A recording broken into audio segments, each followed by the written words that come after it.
మత్తయి సువార్త 26వ అధ్యాయము 31వ వచనం నుంచి దేవుని వాక్యం చూద్దామండి. అప్పుడు యేసు వారిని చూచి, ఈ రాత్రి మీరందరూ నా విషయమై అభ్యంతరపడెదరు. చాలండి. యేసుక్రీస్తు వారు అంటున్న మాట. ఈ రాత్రి అనగా రేపటి రోజున తెల్లవారితే యేసుక్రీస్తు వారిని సిలువేస్తారు. అప్పుడే ప్రభురాత్రి భోజనం అయిపోయింది. వారందరూ పస్కా విందులో పాల్గొన్నారు. పస్కా విందు అయిపోయిన తర్వాత యేసయ్య అంటున్నారు, ఇదిగో పేతురు, ఈ రాత్రే మీరందరూ శిష్యులందరూ కలిసి యేసుక్రీస్తుని వదిలేసి వెళ్ళిపోతారు, యేసయ్య ఎవరో తెలీదు అనే స్టేజ్కి వెళ్ళిపోతారు అని ప్రభు చెప్తాడు అందరితో. అప్పుడు చూడండి, అక్కడ జకర్యా గ్రంథం 13వ అధ్యాయం 7వ వచనాన్ని జ్ఞాపకం చేసుకుంటూ యేసుక్రీస్తు వారు అంటారు, గొర్రెల కాపరిని కొట్టుదును, మందలోని గొర్రెలు చెదిరిపోవును అని వ్రాయబడి ఉన్నది కదా. నేను లేచిన తర్వాత మీకంటే ముందుగా గలిలయకు వెళ్ళెదనెను. అందుకు పేతురు, నీ విషయమై అందరూ అభ్యంతరపడినను నేను ఎప్పుడునూ అభ్యంతరపడనని ఆయనతో చెప్పగా, ఇప్పుడు పేతురు వెంటనే లేచి అన్నాడంట, అయ్యా నువ్వు అన్నావు కదా నిన్ను అందరూ వదిలేస్తారు. యూదా వెళ్ళిపోయాడు. అప్పటికే 12 మంది శిష్యుల్లో యూదా వెళ్ళిపోయాడు. ఇంకా మిగిలింది 11 మంది శిష్యులు. ఈ 11 మంది కూడా నిన్ను వదిలేసి వెళ్ళిపోతారని చెప్తున్నావు నువ్వు. అందరూ నిన్ను వదిలేసినా సరే నేను మాత్రం నిన్ను వదలను అని ఎవరన్నారంట ఆ మాట? పేతురు అన్నాడు ఆ మాట. వెంటనే యేసుక్రీస్తు అన్నారు, పేతురు, కోడి కూసేలోపు యేసుక్రీస్తు ఎవరో తెలీదు అని 3 సార్లు నువ్వు అబద్ధం చెప్తావు పేతురు అన్నాడు యేసుక్రీస్తు పేతురుతో. అప్పుడు పేతురు అంటాడు, అయ్యా లేదు, నేను చావనైనా చస్తాను కానీ నిన్ను మాత్రం అస్సలకి వదిలిపెట్టే ప్రసక్తి లేదు, అలాంటి ప్రశ్న లేదు ప్రభువా అని పేతురు అన్నాడు యేసుక్రీస్తు వారితో. పేతురు ఎప్పుడైతే ఆ మాట అన్నాడో మిగిలిన 11 మంది, ఇంకా మిగిలిన 10 మంది కూడా ఏమన్నారు? లేదయ్యా, మేము ఎప్పటికీ నిన్ను వదిలిపెట్టాం అని చెప్పారు. ఎప్పుడైతే అందరూ కలిసి యేసయ్యతో ఆ మాట చెప్పారో కొద్దిసేపటి తర్వాత యేసుక్రీస్తు వారిని ప్రధాన యాజకుడైన కయప ఇంటికి, అన్న ఇంటికి తీసుకువెళ్ళారు. ఆయన శిలువ శ్రమల్ని ఆయన పెడుతున్నప్పుడు ఈ 11 మంది శిష్యులు అందరూ చెదిరిపోయారండి. ఎవరి దారినారు వెళ్ళిపోయారు. ఎవరు యేసయ్య దగ్గర లేరు. ఎందుకంటే యేసుక్రీస్తు వారిని సిలువేస్తున్నారు. ఈ 11 మంది లేదంటే ఈ 12 మంది గురువు అయిన యేసుక్రీస్తు వారిని సిలువేస్తుంటే ఆయన శిష్యుల్ని చూస్తే మమ్మల్ని కూడా చంపేస్తారేమో, మమ్మల్ని కూడా కొడతారేమో, మమ్మల్ని కూడా సిలివేస్తారేమో, ఎందుకు లేనిపోని గోళ ఎంతో, ఈయనెవరో తెలియదు అన్నట్టు పారిపోదాం, యేసుక్రీస్తు ఎవరో తెలీదు అన్నట్టు పారిపోదాం అన్నట్టు అందరూ చెదిరిపోయారు 11 మంది. ఆ టైంలో పేతురు కూడా ఏమన్నాడు తెలుసా? నేను అందరూ వదిలేసి నిన్ను వదలను అన్న పేతురు 3 సార్లు యేసుక్రీస్తు ఎవరో నాకు తెలీదు అని 3 సార్లు అబద్ధం ఆడాడు, బొంకాడు, యేసయ్య ఎవరో తెలియదు అన్నాడు. ఆఖరిగా కోడి కూసింది, పేతురు జ్ఞాపకం వచ్చింది ప్రభు చెప్పిన మాట. ఇది ఇక్కడ జరిగిన సన్నివేశం అండి. ఇక్కడ జరిగిన విషయం ఇది. దీంట్లో నుంచి కొన్ని మనం లోతైన విషయాలు నేర్చుకోవాలి ఈరోజు. ఏంటంటే ఇక్కడ మెయిన్గా మనకు కనిపించే పాత్ర ఎవరిదంటే యేసుక్రీస్తు వారు, పేతురండి. యేసయ్య అన్నాడు, ఇది మొదటిసారి కదా యేసుక్రీస్తు వారు అన్నది. యోహాను సువార్త 13వ అధ్యాయంలో యేసుక్రీస్తు వారు అంటారు పేతురుతో, పేతురు నువ్వు నన్ను వదిలేస్తావు, నువ్వు నన్ను సిలువ సమయాల్లో, సిలువ శ్రమల టైంలో నన్ను వదిలేస్తావు పేతురు అంటే, పేతురు లేదు ప్రభువా అంటాడు. మరలా 2వసారి పేతురుతో అంటాడు యేసుక్రీస్తు వారు, పేతురు నువ్వు నన్ను వదిలేస్తావు. పేతురు అంటాడు, ఎవ్వరు వదిలినా సరే ప్రభువా నేను వదలను, అందరూ వదిలేసినా నేను వదలను ప్రభువా అని పేతురు అంటూ ఉంటాడు. పేతురులో ఉన్న ఒక చెడు లక్షణం అనొచ్చు, లేదంటే ఒక తప్పుడు గుణం అనొచ్చు. అదేంటంటే మొట్టమొదటి లక్షణం ఏంటంటే అందరికంటే తనని యోగ్యుడిగా పేతురు ఎంచుకున్నాడు. పేతురు పడిపోవడానికి కారణం ఏంటి చూసారా? తన తోటి వారి కంటే, మిగిలిన 10 మంది శిష్యుల కంటే నేను గొప్పవాడిని అని పేతురు అనుకున్నాడు. అందుకని పేతురు అంటాడు, అందరూ నిన్ను వదిలేసినా సరే నేను మాత్రం నిన్ను వదలను ప్రభువా. దాని అర్థం ఏంటి? అందరికంటే నా ప్రేమ గొప్పది ప్రభు పట్ల, అందరికంటే నా త్యాగం గొప్పది ప్రభు పట్ల. పేతురులో ఒక రకమైన గర్వం, తన మీద తనకున్న నమ్మకం. రెండో విషయం చూసారా? పేతురు తనను తాను ఎక్కువ అంచనా వేసుకున్నాడు. అందుకని చావనైనా చస్తాను కానీ నిన్ను మాత్రం వదిలిపెట్టను అన్న పేతురు సమయం వచ్చేసరికి యేసుక్రీస్తు ఎవడో నాకు తెలియదు అని జంకాడు, అని బొంకాడు. చూడండి, దీంట్లో నుంచి మనం చాలా పాఠాలు నేర్చుకోవాలండి, చాలా పాఠాలు నేర్చుకోవాలి. పేతురు అనుకున్నాడు, నా ప్రేమ చాలా గొప్పది యేసుక్రీస్తు పట్ల. మీరు గమనించండి, పేతురుకున్న కోరిక మంచిదే, యేసయ్యను వదిలిపెట్టకూడదు అనే కోరిక మంచిదే, పేతురుకున్న డిటర్మినేషన్ మంచిదే, పేతురుకున్న వాంఛ, పేతురుకున్న తపన మంచిదే, యేసయ్యతో ఉండాలి, యేసయ్యను వదిలిపెట్టకూడదు అనే విషయాలన్నీ మంచివే. కానీ పేతురులో ఏది ఎక్కువైపోయిందంటే సెల్ఫ్ కాన్ఫిడెన్స్ ఎక్కువైపోయింది. తనను తాను ఎక్కువ నమ్మేసుకున్నాడు పేతురు. అందువల్ల పేతురు పడిపోయాడు. ఈరోజండి మనం సర్కిల్లో ఉన్నంత వరకు, దేవుని బిడ్డలతో ఉన్నంత వరకు మన భక్తి చాలా బాగుంటుంది, మన మాటలు చాలా బాగుంటాయి, మన ప్రవర్తనలు చాలా బాగుంటాయి, మన తలంపులు కూడా చాలా బాగుంటాయి, జెన్యూన్గా ఉంటాయి. ఒకసారి మనం లోకస్తులతో కలిసిన తర్వాత, లోకస్తులతో మనం పనిచేసేటప్పుడు, లోకస్తులతో మనం మాట్లాడేటప్పుడు, లోకస్తులతో మనం కలిసి ట్రావెల్ చేసేటప్పటికి మన మాటలు మారిపోతాయి, ఆలోచనలు మారిపోతాయి. అప్పుడు దాకా మనలో ఉన్న క్రైస్తవ్యం ఎవరికి కనిపించదు, అప్పుడు దాకా మనలో ఉన్న ప్రభువు గుణం ఎవరికి కనపడదు. బయటికి వెళ్ళిపోయేసరికి యేసయ్య వాడను, నేను యేసయ్య దానను అని చెప్పుకోవడానికి సిగ్గు మనకి, పేతురులాగా. ఈ పేతురు, ఈ కడమ శిష్యులు ఏమైపోయారు తెలుసా? నేను యేసయ్య వాడను అని చెప్పడానికి సిగ్గుపడ్డారు. ఎందుకంటే యేసుక్రీస్తు రాజు కాదు కదా, ఆయన సిలువేస్తున్నారు. సిలువేసే క్రీస్తుతో, సిలువేసే యేసుక్రీస్తు వారితో కలిసి వీరిని గురించి చెప్పుకోవాలి అంటే వారికి నచ్చలే ఆ మాట, వారికి జీర్ణం పడలేదు ఆ మాట. ఈరోజు మనం కూడానండి, గుంపులో ఉన్నంత వరకు మన భక్తి చాలా బాగుంటుంది. ఒకసారి బయటికి వెళ్ళిన తర్వాత మన భక్తి పరిస్థితి ఏంటి? ఒకసారి అన్యులతో కలిసిన తర్వాత మనం ఏ రీతిగా ఉన్నాం? ఇక్కడ పేతురుని గమనిద్దాం. పేతురు ఫెయిల్ అయిపోవడానికి మొట్టమొదటి కారణం ఏంటంటే ఆయన ఎక్కువ నమ్ముకున్నాడు. తన తోటి వారి కంటే ఆయన గొప్పవాడు అనుకున్నాడు పేతురు.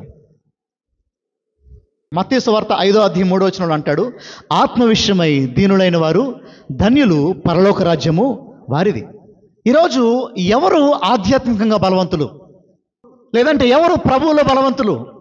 ఎవరు బలవంతులు అంటే ఎవరైతే వారికి వారు బలహీనులు అని తెలుసుకుంటారో వారే బలవంతులు. నేను ఈ మాట మళ్ళీ రిపీట్ చేస్తాను. ఎవరైతే తమకు తాము మేము బలహీనులము అని తెలుసుకుంటారో వారే బలవంతులు ప్రభువులో. అందుకని అపోస్తలుడైన పౌలు అంటాడు, మీరు నిలబడ్డాం అనుకున్నారా, పడిపోకుండా జాగ్రత్త పడండి అంటాడు. ఇక్కడ ఉద్దేశం ఏంటంటేనండి, ఈరోజు మన మీద మనకు నమ్మకాలు చాలా ఎక్కువ. నేను ఆ పాపం చేయను, నేను ఆ లైన్ దాటను, మనకు నమ్మకాలు చాలా ఎక్కువ మన మీద మనకి. నేను ఆ పాపంలో జోలికి వెళ్ళను, ఎవరు చేసినా ఆయన చేసిందేమో ఆ పాపం, ఆయన తప్పు చేశాడేమో, నేను ఆ తప్పు చేయను, అలాగ పాపం చేసింది, నేను ఆ పాపం చేయను, నేను వేరు, నా సామర్థ్యం వేరు అనే ఒక ఓవర్ కాన్ఫిడెన్స్ మనలో ఉంటుందండి. ఈరోజు ఆ ఓవర్ కాన్ఫిడెన్స్ వల్లనే అనేక మంది పాపాలు పడిపోతూ ఉంటారు. ఈరోజు పేతురు, అయ్యా నేను వదిలిపెట్టను, నిజంగా చెప్పాడు ఆ మాట పేతురు. నిజంగా పేతురు హృదయం నుంచి వచ్చిన మాట, అందరూ వదిలేసి నిన్ను వదిలిపెట్టనయ్యా, నువ్వు రక్షించావు, నా బతుకు మార్చావు, నా స్థితి మార్చావు, నిన్ను వదిలిపెట్టను అనే మాట వాస్తవమే పేతురు చెప్పింది. కానీ పేతురు మర్చిపోయింది ఏంటంటే దేవుని మీద ఆధారపడాలి అనే విషయాన్ని పేతురు మర్చిపోయాడు. ఆయనలో ఉన్న కోరిక మంచిదే, ఆయనలో ఉన్న తపన మంచిదే, కానీ ఆ కోరిక తపన కంటే ముఖ్యమైనది ఏంటంటే దేవుని మీద ఆధారపడాలి అనే విషయం పేతురు మర్చిపోయాడు. మనిషి బలహీనమైన వాడు, మనిషిలో బలం లేదు, మనిషి శక్తిహీనమైన వాడు, మనిషి స్వతహాగా తన సొంతగా ఏ కార్యం చేయలేడు, ఏ నీతి పని చేయలేడు. మనం ఏ కార్యం చేయాలన్నా, మనం ఏ నీతి పని చేయాలన్నా నీకు నాకు ప్రభు సహాయం కావాలి. ఒక అడుక్కునేవాడు ఎప్పుడు ఎలాగైతే పక్కవాడి మీద ఆధారపడతా ఉంటాడో, తన బ్రతుకు తెరువు కోసం, తన జీవనాధారం కోసం ఎప్పుడూ తన తోటి వారి మీద ఎలా ఆధారపడతారో, ఈరోజు నీవు నేను కూడా మన ఆధ్యాత్మిక జీవితంలో ఎల్లప్పుడూ ప్రభువు మీద ఆధారపడాలి. అయ్యా నా వల్ల కాదు ఈ పాపం గెలవటం, నా వల్ల కాదు ఈ శోధన గెలవటం, నా వల్ల కాదు ఈ పని చేయటం అని మన బలహీనతను మనం ఒప్పుకోవాలి ప్రభు దగ్గర. పేతురు అనుకున్నాడు, నేను గెలవగలను, నేను సాధించగలను, నేను జయించగలను అనుకున్నాడు పేతురు. ఇది మనందరికి ఒక గొప్ప పాఠం అయిపోవాలి. ఈరోజు మానవుడు ఏది సాధించలేడు. దేవుడు లేకుండా, దేవుని సహాయం లేకుండా మానవుడు ఏ పాపాన్ని జయించలేడు. ఏ పాపాన్ని జయించలేడు మానవుడు. ఈరోజు మనం అనుకుంటామండి, నేను చేయనండి ఆ పాపాన్ని, నేను పడనండి ఆ నేను ఫోన్ మాట్లాడతా అంతే, నేను జస్ట్ కాల్ మాట్లాడతాను అంతే, ఇంకా మిగిలిన పాపం నేను చేయను. లేదంటే ఇదిగో నేను కేవలం నవ్వుకుంటూ మాట్లాడతాను అంతే, మిగిలిన పాపం నేను చేయను. ఈరోజు పాపం ఏం చేస్తుందంటే, ఈరోజు సాతానుడు ఏం చేస్తాడంటే, నువ్వు పాపం చేయట్లేదు, నువ్వేం చేయట్లేదు, నువ్వు బాగానే ఉన్నావు, ఇది తప్పు కాదు, ఇది తప్పు కాదు అని నీ మీద నీకు కాన్ఫిడెన్స్ పెంచుతూ ఉంటాడు. ఈరోజు సాతానంట గర్జించిన సింహం వలె ఎవరిని మృంగుదనా అని వాడు అటు ఇటు తిరుగుతూ ఉంటాడంట. నువ్వు ఎప్పుడు తిరుగుతావు చూస్తూ ఉన్నాడు పాపంలో పడేటాకు వాడు. పేతురుని చూశాడు. పేతురు పాపంలో పడిపోట కారణం ఏంటంటే, దేవుడి కంటే పేతురుని ఎక్కువ నమ్ముకున్నాడు. ఈ మాట మీకు అర్థం కావాలండి. నిజంగా ఈ మాట నిజంగా మీకు అర్థం కావాలి. దేవుని మీద ఆధారపడటం కంటే పేతురు తనను తాను ఎక్కువ నమ్ముకున్నాడు. ఈ మాటను కొంచెం మీకు సరిగ్గా చూపించే ప్రయత్నం చేస్తాను. అదే మత్తయి సువార్త 26వ అధ్యాయంలోకి రండి. 41వ వచనం చూడండి ఒకసారి. మీరు శోధనలో ప్రవేశించుకున్నట్లు మెలకువగా ఉండి ప్రార్థన చేయుడి, ఆత్మ సిద్ధమే గాని శరీరము బలహీనమని పేతురుతో చెప్పాను. చాలండి. ఇక్కడ ఒక విషయాన్ని ప్రభువారు చెప్తున్నారు. మీరు శోధనలో పడకుండా ఉండాలంటే ఏం చేయాలంట? ప్రార్థన చేయాలి. ఇంకొక ప్రాముఖ్యమైన మాట ఏంటంటే, ఆత్మ సిద్ధమే కానీ శరీరం బలహీనంగా ఉంది. ఇది ప్రతి క్రైస్తవుడికి క్రైస్తవురాలికి తెలియాల్సిన మాట. ఇది మన మనసులో బలంగా ముద్రించుకుపోవాల్సిన మాట. ఆత్మలో నీకు ఉంటుంది యేసయ్యని సేవించాలని, నిజంగా నీ హృదయంలో ఉంటుంది యేసయ్యని వెంబడించాలని చెప్పి, యేసయ్య కోసం పనిచేయాలని చెప్పి. కానీ శరీరం బలహీనమైంది. నీ శరీరం బలహీనమైంది అంటే నీకు జబ్బు ఉందనో వ్యాధి ఉందనో కాదు నా ఉద్దేశం. ఇక్కడ దేవుని వాక్యం ఏం చెప్తుందంటే, నీ శరీరం నిన్ను పాపం వైపు లాగుతూ ఉంటుంది. నీ మనసులో ఉంటుంది నేను పవిత్రంగా ఉండాలి, నేను పరిశుద్ధంగా ఉండాలి, నేను ప్రభువు కోసం పని చేయాలి, ప్రభు కోసం బ్రతకాలి, నీ మనసులో ఉంటుంది. కానీ నీ శరీరం ఏం కోరుకుంటుంది తెలుసా? పాపాన్ని కోరుకుంటూ ఉంటుంది. నీ శరీరం పాపపు ఇచ్చ నీ శరీరంలో ఉంది. నీ కంటికి చెడు చూడాలనిపిస్తూ ఉంటుంది, నీ నోటికి చెడు మాట్లాడాలనిపిస్తూ ఉంటుంది, నీ చెవులకు చెడు వినాలనిపిస్తూ ఉంటుంది, నీ పాదాలకి చెడుకు పరిగెత్తాలనిపిస్తూ ఉంటుంది, నీ చేతులకు చెడు చేయాలనిపిస్తూ ఉంటుంది. ఇది శరీరం నేను లాగుతూ ఉంటుంది. ఇప్పుడు ప్రభు అంటాడు, బాబు మీకు అర్థం కావాల్సిన మాట, ప్రతి ఒక్క క్రైస్తవుడికి అర్థం కావాల్సిన మాట, శరీరము బలహీనమైంది. నిన్ను నమ్ముకున్నావా నువ్వు పడిపోతావు. నీ పైన నువ్వు ఆధారపడ్డావా నువ్వు పడిపోతావు. నేను పాపం చేయనండి, నేను అలాంటి దాన్ని కాదు, నేను అలాంటి వాడిని కాదు అని నీ పైన నీకు నమ్మకం ఉందా, నువ్వు పడిపోతావు. దావీదు లాంటి వాడు పడ్డాడండి. దావీదు తన ఇంటి మెద్దె మీద అటు ఇటు తిరుగుతున్నాడంట. ఒక్కడే యుద్ధానికి వెళ్ళవలసిన వాడు యుద్ధానికి వెళ్ళకుండా ఒక్కడే అటు ఇటు తిరుగులాడుతూ ఉన్నాడు. ఒక ఆవిడ స్నానం చేస్తుంది, చూశాడు, అక్కడ తాగిపోయాడు దావీదు. అక్కడతో ముగించలేదు దావీదు. ఆవిడతో వ్యభిచారం చేశాడు, సైనించాడు, పిల్లలకి అన్నాడు, భయంకరమైన పాపం చేశాడు. ఒక మాట చెప్పనా, దావీదు ఎవరో తెలుసా? దేవుని హృదయానుసారుడు దావీదు. దేవుని హృదయానుసారుడే. ఒక లైన్ దాటేశాక దేవుని ఎంతో ప్రేమించిన వాడు, బైబిల్లో ఇదిగో గొప్ప కీర్తనలు రాసిన వాడు, ప్రభు హృదయానికి దగ్గరగా ఉన్నవాడు, ప్రభు హృదయాన్ని ఎరిగిన వాడే ఒక లైన్ దాటేసి తనను నమ్మేసుకుని పాపంలో పడిపోయాడు. నేను మరలా చెప్తున్నాను సంగమా, మన శరీరాన్ని మనం నమ్ముకున్నావా? ఏంటండి శరీరాన్ని నమ్ముకోవటం అంటే? దాని అర్థం ఏంటంటే, ఇదిగో నీ పైన నీకు కాన్ఫిడెన్స్ ఎక్కువ ఉంటామండి, సెల్ఫ్ కాన్ఫిడెన్స్ ఎక్కువ ఉంటాం. నేను మరలా చెప్తున్నాను, సెల్ఫ్ కాన్ఫిడెన్స్ క్రైస్తవుడికి ఉండకూడదు. ఏముండాలి క్రైస్తవుడికి? క్రైస్ట్ కాన్ఫిడెన్స్ ఉండాలి. సెల్ఫ్ మీద నీకు నమ్మకం ఉందా? నీ మీద నీకు నమ్మకం ఉందా?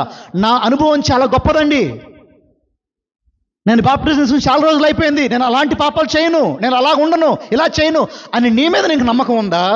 నువ్వు పడిపోతావు పాపంలో. నువ్వు ఎప్పుడు ఎలా ఉండాలంటే, నేను బలహీనురాల్ని, నేను బలహీనుణ్ణి, నేను మంటి పాత్రని, నాలో ఏ మనిషి లేదు, నాలో ఏ నీతి లేదు. ఎప్పుడు పడిపోతున్న మనుషులు ఫ్రెజైల్గా ఉంటారండి. ఈరోజు యేసయ్యా నువ్వు అంటే నాకు చాలా ఇష్టం అంటారు, రేపటి రోజున గుడికి రమ్మను. ఈరోజు గొప్పగా కన్నీరు గారుస్తూ ప్రార్థన చేస్తాం, కన్నీరు గారుస్తూ ఆరాధన చేస్తాం. రేపటి రోజున కనీసం ఒక పాట కూడా నిలిచిన పాడం మనం. మనుషులు ఫ్రజైల్గా ఉంటారు. ఈరోజు ఒక అలాగా, రేపు ఒకలాగా ఉంటారు. ఈరోజు మనిషి బలహీనమైన వాడు. మనిషిలో ఏమాత్రం బలం లేదు. పరిశుద్ధంగా ఉండే బలము, పాపం చేయకుండా ఉండే బలము మనిషిలో లేదు. ఈరోజు ఆ బలం పొందుకోవాలంటే నీవు నేను యేసుక్రీస్తుని ఆధారపడాలి. హల్లెలూయా, దేనికి మహిమ కలుగును గాక. మీకు ఈ మాట అర్థం అవ్వాలి స్పష్టంగా. పేతురు తనను తానే ఆధారం చేసుకున్నాడు. జే.ఐ. ప్యాకర్ అనే ఒక ఆయన ఈ విధంగా అంటాడు, ఇదిగో నీ జీవితంలో నీవు పాపాన్ని జయించాలంటే, నీ జీవితంలో నువ్వు నీ పాపాన్ని చంపాలంటే నువ్వేం చేయాలి తెలిసిన? మోకాళ్ళ అనుభవం నీకు ఉండాలి. ఆ మనిషి అన్న మాటలు నన్ను చాలా ప్రభావితం చేసినాయండి. ఏంటంటే ఈరోజు నిజంగా మనకి పాపం చేయకూడదని ఉంటుందండి లోపల. నేను తప్పు చేయొద్దు, నేను ఆ పాపం చేయొద్దు, నేను అది ఫలాంది చూడొద్దు, ఫలాంది వినొద్దు, ఫలానా చోటుకి వెళ్ళొద్దు, ఫలానా వారితో స్నేహం చేయొద్దు. ఇవన్నీ మన హృదయంలో ఉంటాయి, నిజంగా మన హృదయంలో ఉంటాయి. కానీ దీన్ని జయించలేం. ఎందుకో తెలుసా? మన హృదయంలో ఆ వాంఛ చాలా బలంగా ఉంటుంది. మన హృదయంలో ఆ పాపపు కోరిక చాలా బలంగా ఉంటుంది.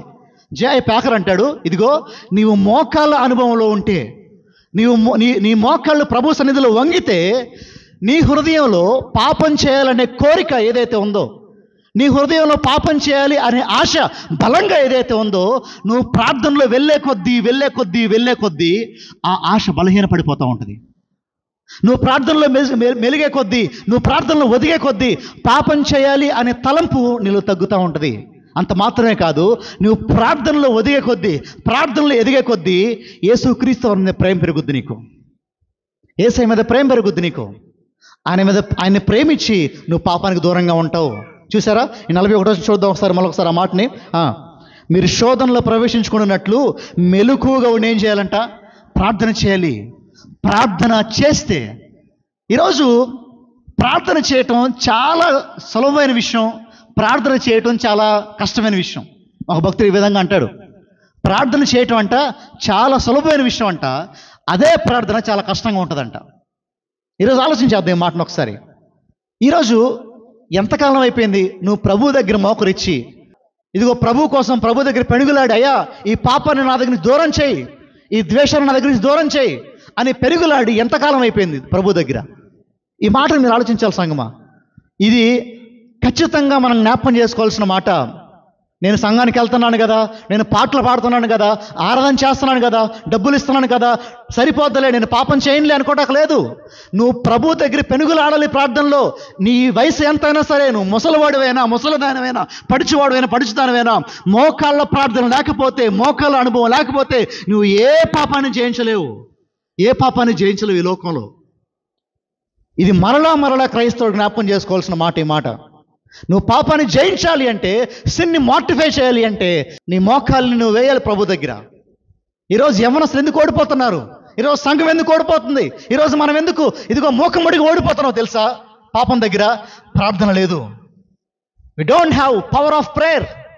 ప్రార్థనకు శక్తి మనకుంటే రగులుతూ ఉంటాం సంఘంగా, ప్రార్థన శక్తి మనకుంటే రగులుతూ ఉంటాం కుటుంబంగా. ఈరోజు మనకి దెర్ ఈజ్ నో పవర్ అండి. లైఫ్లెస్గా, నిర్జీవంగా, శవాల్లాగా మనం అయిపోయాం. ఎందుకంటే నీకు నాకు మన సంఘానికి ప్రార్థన మంట పోయింది. ఆ రోజు పేతురు చేసిన పాపమే మేము చేయమండి, మేము పరిశుద్ధులమండి, మేము నీతిమంతులమండి. దీని అర్థం ఏంటో తెలుసా? నీ మీద నీకు నమ్మకం ఎక్కువ ఉంది.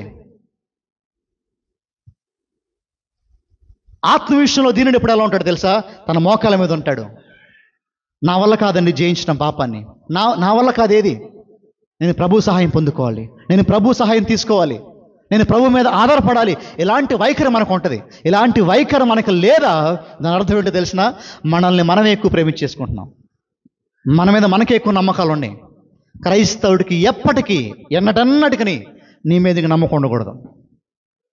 ఎందుకంటే ఆత్మ సిద్ధముగా ఉంది, కానీ శరీరం ఎలా ఉంది? నా శరీరం బలహీనంగా లేదని చెప్పగలరు ఎవరన్నా ఇక్కడి నుంచి?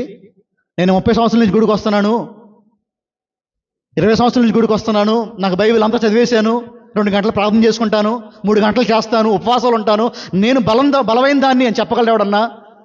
దావీదే పడిపోయాడు సంగమా. ప్రపంచంలో ఎవరు చెప్పలేని సర్మన్స్, ఎవరు చెప్పలేని ప్రసంగాలు యేసుక్రీస్తు వారు చెప్పారు. ఎవరు చేయలేని బోధ యేసుక్రీస్తు వారు చేశారు. అలాంటి బోధలు విన్న యూదానే పడిపోయాడు. నువ్వు నేనెంత? యూదా తక్కువ అనుకుంటున్నారా? యూదా యేసుక్రీస్తు ప్రసంగాలు విన్నాడండి. సాక్షాత్ యేసయ్య మాటలు విన్నాడు, యేసయ్యతో నడిచాడు. అలాంటి యూదానే పాడైపోయాడు. అలాంటి యూదానే పడిపోయాడు. నువ్వు నేను ఎంత అండి? ఆలోచన చేసుకోవాలి ఈ మాట ఒకసారి మనం. ఈరోజు నీ మీద నీకు నమ్మకం ఉంటాకు వీల్లేదు. ఈ మాట మీకు అర్థం అవ్వాలి. నేను పదే పదే చెప్తాను ఈ మాట. ఎన్నటన్నట్టుకు మీరేమన్నా తెలుసా? ప్రభు కృపతో, ప్రభు కృపతో, ప్రభు కృపతో. అదే మీరు అనగలగాలి. గమనించండి, ఈరోజు పాపాన్ని జయించే ఒక సంఘముగా మనం ఉండగలుగుతున్నావా? పాపాన్ని జయించే ఒక జీవితం మనలో ఉందా? ఈరోజు ఈ మాటలు మనకు అర్థం అవ్వాలి. ఈ మాటలు మనకు అర్థం అవ్వాలి. దేవుడు కొన్నిసార్లు కావాల్సుకుని మీ జీవితంలో కొంతమందిని పెడతాడండి. మీ కుటుంబంలో మీకు నచ్చిన వాళ్ళు చాలామంది ఉంటారు. ఈ సంఘంలో మీకు నచ్చిన వాళ్ళు చాలామంది ఉంటారు. ఎందుకు దేవుడు పెట్టాడు మీ సంఘంలో అలాంటి వాళ్ళని? ఎందుకు దేవుడు పెట్టాడు మీ కుటుంబంలో అలాంటి వాళ్ళని? ఎందుకో తెలుసునా? నువ్వు ఆ కోపాన్ని జయించాలని చెప్పి, నువ్వు ఆ చిరాకుని జయించాలని చెప్పి, నువ్వు ఆ పగను జయించాలని చెప్పి. మనం ఏం చేస్తామంటే ప్రార్థన చేసుకోము, జస్ట్ గుడికి వచ్చేసి వెళ్ళిపోతాం, జస్ట్ మందిరానికి వచ్చి వెళ్ళిపోతాం, ప్రార్థన చేసుకోము. ఎవరన్నా మనల్ని కదపగానే, ఎవరన్నా మనల్ని రెచ్చగొట్టగానే వెంటనే గొడవడు పెట్టేసుకుంటాం, వెంటనే పగలు పెంచేసుకుంటాం, వెంటనే ప్రతీకారాలు తీర్చేసుకుంటూ ఉంటాం. నువ్వు పగ ప్రతీకారం తీర్చుకోవాల్సిన మనుషుల మీద కాదు. ఈరోజు నువ్వు ప్రార్థన చేసేవాడు అయితే, ప్రార్థన చేసే దానివైతే నువ్వు వెంటనే ఎవరి మీద కోపం వచ్చినప్పుడు, ఎవరి మీద ద్వేషం వచ్చినప్పుడు ప్రభుని అడుగుతావు, అయ్యా నేను బలహీనురాల్ని, అయ్యా నేను బలహీనుణ్ణి, నేను కోప్పడుతున్నాను, నన్ను క్షమించు, నాకు కోప్పడకుండా ఉండే శక్తిని నాకు దయచే అని ప్రభుని అడుగుతూ ఉంటావు. ఇప్పుడు మీకు అర్థం చేసుకోండి, మీరు ఇక్కడ మనకి నీళ్ళు వస్తున్నాయా రోజు? ఇక్కడ మనకి రోజు ఏటి నీళ్ళు వస్తున్నాయా? ఏటి నీళ్ళు వచ్చేటప్పుడు మీరు లైన్లో నుంచుంటారా? అట్లా నుంచుంటారు? లైన్లో నుంచుంటారా? మీ లైన్లో నిలబడ్డారండి, మీ వెనకాలం గబుక్కుని ముందుకు వచ్చింది, ఏమంటారు? దేవునికి మహిమ కలుగును గాక అంటారా? ఏమంటారు? భలే వచ్చావమ్మా, నాకు తెలియదు ఇలా రావటం అంటారా? ఏమంటారు? మీ మనసులో బూతులు నడుస్తున్నాయి కదా, మీ మనసులో మొత్తం ఏం నడుస్తున్నాయి కదా, ఏమంటారు అనగానే ఏమంటారు? చెప్పొద్దులే, అవన్నీ వద్దులే కానీ వెంటనే కోపం వచ్చేస్తుంది, ఇష్టానుసారంగా మాట్లాడేస్తూ ఉంటాం, ఓపిక ఉండదు, సహనం ఉండదు. నువ్వు కరెక్టే, నువ్వు న్యాయంగా నిలబడ్డావు నీ లైన్లో. ఒక ఆమె లైన్ దాటి వచ్చేసింది. తద్వారా సాతాను ఏం చేశాడు తెలుసా? నీకు తెలియకుండా నీలో ఆ కోపాన్ని రేపాడాడు, నీలో క్షమించలేని గుణాన్ని బయటకు తీసుకొచ్చి చూపించాడు. ప్రభువు దగ్గర నిన్ను పాపం చేపించాడు సాతాను. నువ్వు అనుకుంటావు పాపం అంటే వ్యభిచారం, దొంగతనం అనుకుంటావు పాపం అంటే. అంతకంటే భయంకరమైన పాపం ఏంటంటే కోపం అండి, బూతులాడటం. నీ తోటి వాడిని ద్రోహి అని తిట్టావనుకోండి, నువ్వేం చేసినట్టే తెలుసా? మర్డర్ చేసినట్టే, నరహత్య చేసినట్టే. నేను నరహంతకుని చేస్తున్నాడు సాతాను గాడు. ఇప్పుడు చెప్పండి, జాగ్రత్తగా ఈ మాట ఆలోచించండి. మీకు కోపం రేపినప్పుడు మీకు ప్రార్థన లేదనుకోండి, వెంటనే మనం ఏం చేస్తాం తెలుసా? బూతులు ఆడేస్తాం, ఇష్టానుసారంగా మాట్లాడతాం, నీ సంగతి చూస్తాను, నీ ఎంత చూస్తానే అంటాం, నీ ఎంత చూస్తారా అంటాం. అదే ప్రార్థన శక్తి నిల్వ ఉందనుకోండి, ప్రభువు నీకు సహాయం చేస్తూ ఉంటాడు. అలాంటి వారు నీకు ఎదురైనా సరే, అలాంటి వారు ఫస్ట్ రోజు నీకు కోపం రావచ్చు, రెండో రోజు నీకు కోపం రావచ్చు. నువ్వు ప్రార్థనలో ఒదుగుతూ ఉంటే, ఆ మోకాల అనుభవంలో ఒదుగుతూ ఉంటే, నీకు దేవుడు ఆ కోపం మీద జయమిస్తూ ఉంటాడు, నీకు దేవుడు చిరాకు మీద జయమిస్తూ ఉంటాడు. నా మాట మీకు శ్రద్ధగా అర్థం కావాలండి. ఈరోజు శ్రద్ధగా నా మాటలు వినండి. ఈరోజు మనలో అనేక మందిలో ఉన్న సమస్య ఏంటో తెలుసా? మన దగ్గర జయం లేదు. మనం కోపాన్ని జయించలేకపోతున్నాం, పగల్ని జయించలేకపోతున్నాం, ప్రతీకారాన్ని జయించలేకపోతున్నాం, క్షమించలేకపోతున్నాం, ఓర్చుకోలేకపోతున్నాం. మన దగ్గర ఉన్న లోపాలు ఇవన్నీ. ఈ లోపాలు ఎప్పుడు పోతాయి తెలుసా? ప్రభువు దగ్గర మోకాలేసి, అయ్యా నా కోపాన్ని తీసివేయి, నేను బూతులాడుతున్నాను, నాకు తీసివేయి ఈ బూతుల్ని, అయ్యో ఇదిగో నేను చూడకూడదని చూస్తున్నాను ప్రభా, నన్ను క్షమించు, నాకు ఆ పాపం పైన జయం దయచేయి అని ప్రభువుని అడగాలి. నేను మరలా చెప్తున్నా, నువ్వు ప్రార్థన చేస్తూ చేస్తూ చేస్తూ ఉంటే నీ హృదయంలో పాపం చేయాలి అనే కోరిక తెచ్చిపోతూ ఉంటుందండి. జాన్ బన్యన్ ఈ విధంగా అంటాడు, నువ్వు పాపం చేస్తే ప్రార్థన చేయలేవు, ప్రార్థన చేస్తే పాపం చేయలేవు. నువ్వు పాపం చేస్తున్నావా? నువ్వు ప్రార్థన చేయలేవు. నువ్వు ప్రార్థనలో అలవాటు పడ్డావా? ప్రార్థన కష్టం, ప్రార్థన చేయడం కష్టం, అలవాటు చేసుకోవాలి. ఎవరేమనుకుంటారో మా ఇంట్లో వాళ్ళు మోకాళ్ళు వేస్తే, ఆడేమనుకుంటాడు, ఈడేమనుకుంటాడు, మొహమాటాలు, రకరకాల విషయాలు అడ్డొస్తూ ఉంటాయి మనకి ప్రార్థన చేసుకోవడానికి. కానీ నిజంగా నువ్వు మోకాళ్ళు వేసి ప్రభు దగ్గర నువ్వు హృదయపూర్వకంగా జెన్యూన్గా ప్రభుని అడుగుతూ ఉంటుంటే నీ హృదయంలో పాపం చేయాలనే కోరిక పోతూ ఉంటుందండి. మీరు ట్రై చేసి చూడండి. ఈరోజు మనలో చాలామందివి రకరకాల అడిక్షన్స్తో ఉన్నాం. ఈరోజు రకరకాల బంధకాలతో మనం ఉన్నాం. ఫోనోగ్రఫీ అనే బంధకం యవనస్తుల్లో ముఖ్యంగా. ఇదిగో ఆ చెడు బొమ్మలు చూడాలి అనే తాపత్రయం బలంగా కూరుకుపోయింది. వ్యభిచారం చేయాలనే తాపత్రయం బలంగా కూరుకుపోయింది. తాగాలనే తాపత్రయం బలంగా కూరుకుపోయింది. లోకం ఏం చెప్పొద్దంటే, కోపం పోవాలి అంటే 10 లెక్క పెట్టుకో మనసులో. ఎంత లెక్క పెట్టుకోవాలంట? కోపం రాగానే ఏం చేయాలంట? మనసులో 1, 2, 3 లెక్క పెట్టుకోవాలంట. కోపం పోద్దా? నాకు పోలా, మరి ఇంకెక్కువైంది. ఇన్ఫ్యాక్ట్ లోకం ఏం చెప్పొద్దంటే, నువ్వు చేయగలవు, నీలో దమ్ము ఉంది, నువ్వు చేయగలవు, నువ్వు సమర్థుడివి, నువ్వు చేయగలవు, నీలో శక్తి ఉంది, నువ్వు జయించగలవు. బైబిల్ చెప్తుంది, ఒరే బాబు నువ్వేం చేయలేవు, ప్రభువుని అడుగు, ప్రభు సహాయం పొందుకో, ప్రభువుని వేడుకో, నీలో పాపం చేయాలని తపన పోద్ది, పాపం చేయాలని కోరిక పోద్ది. అది క్రైస్తవుడికి ఉండవలసిన లక్షణం. దేవునికి మహిమ కలుగును గాక. హల్లెలూయా. ఈరోజు ఈ మాట మీకు అర్థం కావాలి. పాపాన్ని జయిద్దాం అనుకున్న వాడికే ఈ మాటలు. సరదాగా వచ్చి వెళ్ళిపోయేవాడికి అర్థం కాదు ఈ మాటలేమి. మానవుడు బలహీనుడు. ఒక మాట చూడండి ఒకసారి, ఆదికాండము 6వ అధ్యాయం 5వ వచనం చూడండి ఒకసారి. నరుల చెడుతనము భూమి మీద గొప్పదనియు వారి హృదయం యొక్క తలంపులలోని చూసారండి ఆ మాట? హృదయం యొక్క తలంపులోని ఊహ అంతా. ఒకటి కాదు అడుగు, అక్కడ 3 అడుగులు వేశాడు. వారి హృదయంలోని తలంపులోని ఊహ కూడా మొత్తం ఏమైపోయిందంట? చెడ్డది. ఇప్పుడు చెప్పండి, మానవుడు పతనమైపోయాడు, మానవుడు పాడైపోయాడు. ఈ పాడైపోయిన మానవుడు ఏ మంచి చేయలేడు.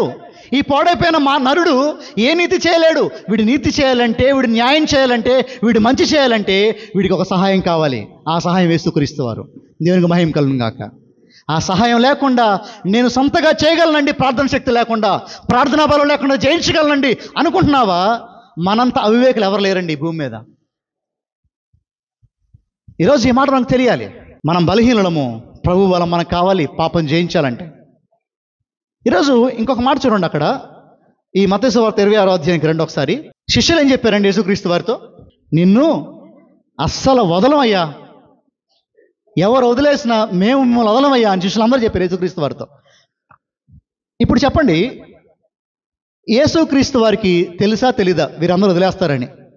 నేను చెప్పిన ఒక మాట, దేవుని ఒక్కొక్క గుణాన్ని చెప్పి నేను ముందుకెళ్తాను. మన దేవుడు సర్వజ్ఞాని అండి. ఆయన ఎలాంటి వాడు? సర్వజ్ఞాని. అంటే గతం తెలుసు, ఇప్పుడు జరగబోయేది తెలుసు, భవిష్యత్తు తెలుసు ఆయనకి. ఈయనకి సమస్తము ఎరిగిన వాడేనా? ఆల్ నోయింగ్ గాడ్ మన దేవుడు. అజ్ఞానుడు కాదు మన దేవుడు, తెలియకుండా పనులు చేసేవాడు కాదు మన దేవుడు. సమస్తమును ఎరిగిన వాడు ఆయన. సమస్త విషయాలపైన జ్ఞానం ఉంది ఆయనకి. దేవుడు అనేవాడు ఏంటి అనేది అడగడండి, వాట్ అండ్ వై అనేది అడిగేవాడు దేవుడు అవడం. మన దేవుడు ఎప్పుడు ఇది ఎలా జరిగింది, ఇది ఎలా అయిందని అడిగేవాడు కాదు మన దేవుడు. ఎందుకంటే ఆయన సమస్తమును ఎరిగిన వాడు, సర్వజ్ఞాని ఆయన. ఇప్పుడు ఈ సర్వజ్ఞానికి తెలుసా వీళ్ళందరూ వదిలేస్తారని తెలుసా తెలియదా? ఖచ్చితంగా తెలుసు, ఎందుకంటే ఆయన సర్వజ్ఞాని కాబట్టి. ఇప్పుడు వారందరూ వదిలేస్తారండి. ఇప్పుడు ఏసే కూడా ఏం చేయాలి వారిని? మీకు అర్థమవుతుందా? వారందరూ ఏసైనా ఏం చేశారండి? వదిలేశారు. ఇప్పుడు మనుషులుగా చూసుకుంటే, నువ్వు నన్ను వదిలేసావు కాబట్టి నేను కూడా నేనేం చేస్తాను? ఏసై ఏం చేశారు చూసారా? చూడండి 32 వచ్చి చూడండి ఒకసారి, 32 చూడండి. నేను లేచిన తర్వాత మీకంటే ముందుగా గలిలయకు, చూసారా? నేను లేచిన తర్వాత అంటే నేను చనిపోయి లేచిన తర్వాత. యేసుక్రీస్తు వారు తన శిలువ మరణం తర్వాత చూస్తున్నారు విషయాన్ని. ఆయన ఎంత జ్ఞానంటే ఆయన మరణం తర్వాత జరగబోయే విషయాన్ని కూడా చెప్పేస్తున్నాడు ఆయన.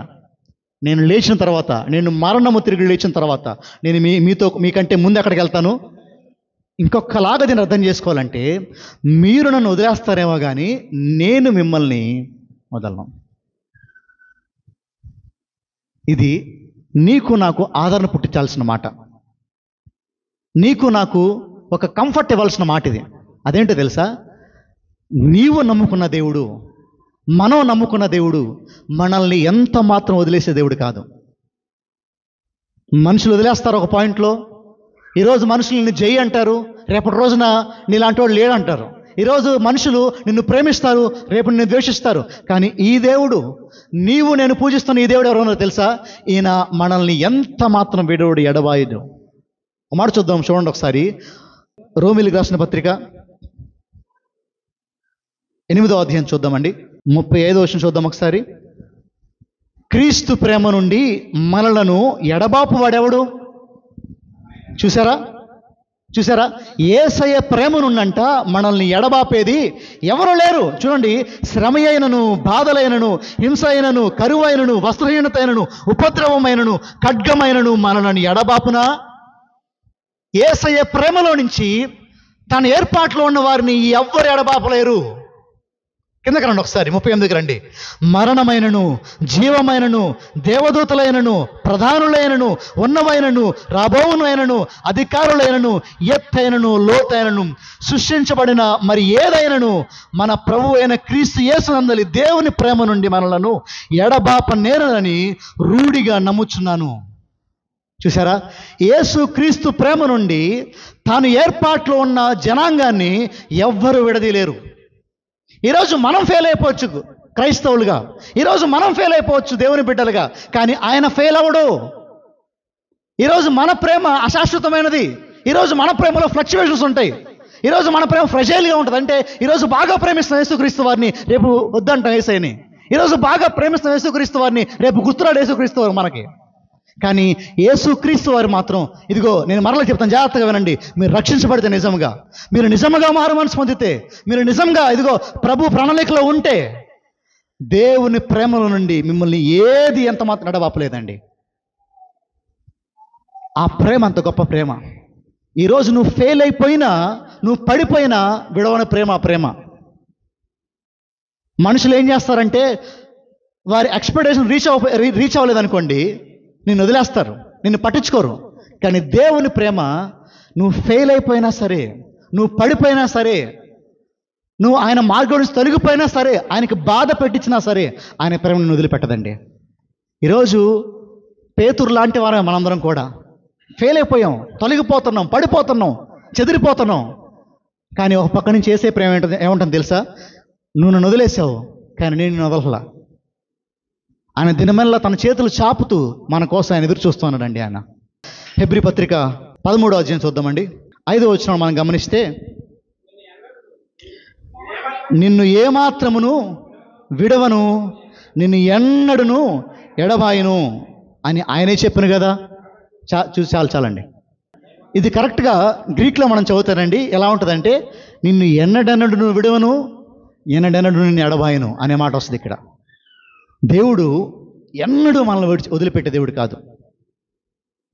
నీకు కనిపించకపోవచ్చు దేవుడు ప్రజెన్స్ అక్కడ నీకు, కానీ ఆయన మాత్రం నిన్ను వదిలిపెట్టే దేవుడే కాదు, ఎన్నడెన్నడూ నిన్ను వదిలిపెట్టే దేవుడు కాదండి. ఆయన తల్లి మరిచినా, తండ్రి విడిచినా, బంధువులు, స్నేహితులు అందరూ నిన్ను వదిలేసినా, వెలివేసినా సరే, ఇదిగో ఈ దేవుడు నిన్ను ప్రేమించే దేవుడు. నువ్వు ఆయన వదిలేసినా సరే, నువ్వు ఆయన వద్దన్నా సరే, నువ్వు పడిపోయినా సరే పాపంలో, ఆయన మాత్రం తన ప్రేమతో నిన్ను ఆదరించే దేవుడు. ఆయన మాత్రం తన ప్రేమతో నిన్ను హత్తుకునే దేవుడు. ఆయన సచ్ ఎ లవింగ్ గాడ్. అంత గొప్ప దేవుడు ఆయన. చూద్దాం అదే హెబ్రీ పత్రికలు ఒకసారి 4వ అధ్యాయంకి రండి. 15-16 చూద్దామండి. ఒకసారి 15-16 చూద్దాం. మన ప్రధాన యాజకుడు మన బలహీనతలు యందు మనతో సహానుభావము లేనివాడు కాదు. చూసారా? ఈరోజు మన దేవుడు ఎలాంటి వాడంటే, నీ శోధన తెలుసు ఆయనకి, నీ టెంప్టేషన్ తెలుసు ఆయనకి, నీ వేదన తెలుసు ఆయనకి. తెలియనివాడు కాదు ఆయన. ఎందుకు తెలుసా? ఆయన నీకులాగా నాకులాగా మానవుడిగా వచ్చాడు ఈ భూమి మీదకి. నువ్వు ఎదుర్కొంటున్న శోధన, నువ్వు ఎదుర్కొంటున్న సమస్య, నువ్వు పడుతున్న వేదన ఆయనకి అన్నీ తెలుసు. ఎందుకంటే నీకులాగా నాకులాగా మానవుడిగా వచ్చాడు ఈ భూమి మీదకి ఆయన. కాబట్టి ఇప్పుడు అంటాడు, చూడనా, సమస్త విషయముల్లోనూ మన వలనే ఆయన కూడా శోధించబడ్డాడు, కానీ ఆయన పాపములో పడలేదంట. మనలాగా శోధించబడ్డాడు, కానీ పాపములో పడలేదు ఆయన. తర్వాత, గనుక మనము కనికరింపబడి సమయోచితమైన సహాయం కొరకు కృప పొందునట్లు ధైర్యముతో కృపాసనమునొద్దకు చేరుదము. ఇప్పుడు దేవుడు అంటాడు, ఇదిగో బాబు, నాకు తెలుసు మీ శ్రమ, నాకు తెలుసు మీ శోధన, నాకు తెలుసు మీ టెంప్టేషన్, కాబట్టి ధైర్యంగా రండి కృపాసనం దగ్గరికి. నేను మిమ్మల్ని కాదన్నాం, నేను మిమ్మల్ని వద్దనే దేవుణ్ణి కాదు అని దేవుడు అంటున్నాడు. అమ్మా, ఈ దేవుడిని మనం మెప్పించాలంటే మనం బంగారమో లేదంటే వెండో లేదంటే డబ్బులో లేదంటే ఇంకేది ఇవ్వాల్సిన అవసరం లేదండి. విరిగి నలిగిన హృదయంతో ప్రభు దగ్గరికి వస్తే ఆయన మనల్ని అంగీకరించే దేవుడు. క్రైస్తవులారా, నేను మరలా చెప్తున్నాను, పాపంతో పోరాటం అందరికీ రాదండి, అందరూ చేయరు. ఈరోజు సగం మంది క్రైస్తవులు, సగం అంటాం కంటే 90% మంది క్రైస్తవులు కాంప్రమైజ్ అయిపోతున్నాం మనం పాపం విషయంలో. ఏముందలే, అందరూ చేస్తున్నారు కదా, ఆయనే చేస్తున్నాడు నేను చేస్తే ఏంటి, ఆమె చేస్తున్నాను నేను చేస్తే ఏంటి. Compromise compromise compromise. క్రైస్తవుడు కాంప్రమైజ్ అవ్వడు, పోరాడతాడు ప్రభు దగ్గర, పెనుగులాడతాడు ప్రభు దగ్గర. అయ్యా, నేను జయించాలి ఈ పాపాన్ని, ఈ కోపాన్ని, ఈ ఫోనోగ్రఫీని, ఈ లస్ట్ని, ఈ కామకత్వాన్ని, ఈ వ్యభిచారాన్ని, ఈ బూతుల్ని నేను జయించాలని ప్రభు దగ్గర పెనుగులాడుతూ ఉంటాడు. ఆ పెనుగులాడే గుణం దగ్గర లేదనుకోండి, మన క్రైస్తవం సరైనది కాదు. ఈరోజు ప్రభువు నిన్ను ప్రేమిస్తున్నాడు అనే విషయం నీకు అర్థం అవ్వాలి. మొట్టమొదటిగా ఆయన ప్రేమ శాశ్వతమైనదని నీకు అర్థం అవ్వాలి. నువ్వు గనక నిజముగా నీ పాపాలని ఆయన దగ్గర ఒప్పుకుంటే, అదే అంటాడు కదా 1 యోహాను పత్రికలో, మన పాపములను మనము ఒప్పుకొని ఎడల ఆయన నమ్మదగిన వాడును నీతిమంతుడును గనక ఆయన మన పాపములను క్షమించి సమస్త దుర్నీతి నుండి మనలను పవిత్రులుగా చేయను. నీ పాపాన్ని ఆయన దగ్గర ఒప్పుకుంటే, అయ్యా నేను ఇంత భయంకరమైన పాపం చేస్తున్నాను, ఇంత భయంకరమైన శ్రమలో, ఇంత భయంకరమైన ఇదిగో పాపంలో నేను కూరుకుపోయాను ప్రభా అని ప్రభు దగ్గర ఒప్పుకుంటే నీ పాపాన్ని, ఆయన ఎవరో తెలుసా? నమ్మదగిన వాడంట, ఆయన నీతిమంతుడంట. దాని అర్థం ఏంటి తెలుసా అండి? నీ పాపాన్ని సిలువ మీద ఏనాడు యేసుక్రీస్తు తీసుకున్నారు. ఆయన నమ్మదగిన వాడు నీతిమంతుడు అంటే ఏంటంటే, తండ్రి అయిన దేవుడు నీ పాపాన్ని ఎప్పుడో తీసివేశాడు సిలువ మీద. యేసయ్య నీతి నీకు ఇచ్చాడు ఆ సిలువ యాగం ద్వారా. ఈరోజు నీవు దేవుని దగ్గర పాపివి కాదు, ఈరోజు నీవు దేవుని దగ్గర పరిశుద్ధురాలివి, పరిశుద్ధుడివి. ఈరోజు నీ పని ఏంటంటే ఆ నీతిని, ఆ పరిశుద్ధతను నువ్వు కాపాడుకోవటమే. నువ్వు నిజంగా పాపాలు ఒప్పుకుంటే ఆయన క్షమిస్తాడు. ఆయన నిన్ను ప్రేమించే దేవుడు కాబట్టి నిన్ను క్షమిస్తాడు ఆయన. ఈరోజు మన మీద మనకి ఆ సెల్ఫ్ కాన్ఫిడెన్స్, ఓవర్ కాన్ఫిడెన్స్ ఉంటాకి వీల్లేదండి. ఎప్పుడు దీనుడిగా ప్రభు దగ్గర ఉండాలి, హంబుల్గా ఉండాలి ప్రభు దగ్గర. మనం అయ్యా ఇదిగో నా వల్ల ఏది కాదు ప్రభా. చూడండి, ఈ 11 మంది శిష్యులు యేసుక్రీస్తుని వదిలేసి వెళ్ళిపోయారు కదా, అందరూ ప్రభువుని వదిలేసి వెళ్ళిపోయారు కదా ఈ 11 మంది కలిసి. ఇదే శిష్యులు యేసుక్రీస్తు వారి కోసం తమ ప్రాణాలను కూడా పెట్టేశారు. ఈయన పేరు చెప్తే ఎక్కడ మమ్మల్ని అరెస్ట్ చేస్తారో, ఈయన పేరు చెప్తే ఎక్కడ మమ్మల్ని తిడతారో అని భయపడిన వారే యేసుక్రీస్తు వారి కోసం హతసాక్షులు అయిపోయారు. ఏంటి మార్పు? ఎక్కడిది మార్పు? ఇదిగో తమలో ఉన్న పరిశుద్ధాత్మ దేవుడు వారికి ధైర్యం ఇచ్చాడు. నేను దేవుడు ఆ రీతిగా రూపాంతరపరచగలడు. వారి ప్రార్థనా జీవితం, వారి దేవుడి మీద ఆధారపడేతనం వారిని ఆ రీతిగా నిలబెట్టిందండి. ఇక్కడ ఒక మాట నేను చెప్పి ముందుకెళ్తాను. శిష్యులు 3.5 years యేసుక్రీస్తు వారితోనే నడిచారు, యేసుక్రీస్తు వారితోనే ఉన్నారు. ప్రపంచంలో బెస్ట్ బోధలు విన్నారు వీరు, ప్రపంచంలో బెస్ట్ ప్రసంగాలు విన్నారు వీరు. ఇప్పుడు ఇలాంటి వారిని దేవుడు ఇప్పుడు ఏమన్నాడంటే, మీరు సమస్త లోకానికి వెళ్ళి సువార్త చెప్పండి అన్నాడు.